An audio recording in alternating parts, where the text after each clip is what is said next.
The best way to do is get someone inside and then ask them while the truck is off to go ahead and turn the steering wheel left and right. Alright, Sarah, go ahead.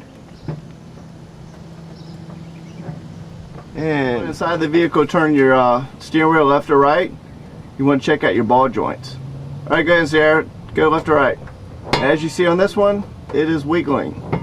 So then if you come on to the other side and you take a look at it, this one looks great. It's not budging, it's moving as the wheel and steering wheel goes. So we're going to go ahead and pull this tire off real quick, and we're going to check out her ball joint on her tie rod. Actually, tie rod.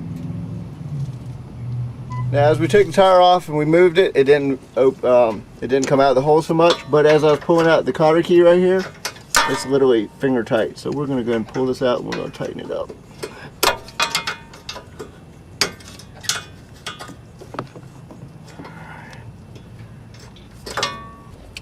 Alright, now as we get it right here, we're going to go and tighten it up some. And that was nice and loose.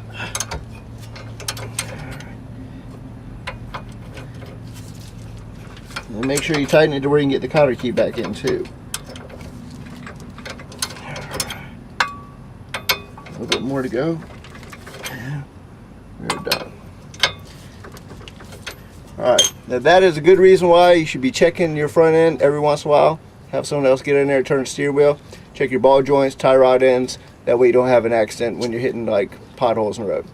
1159 videos out.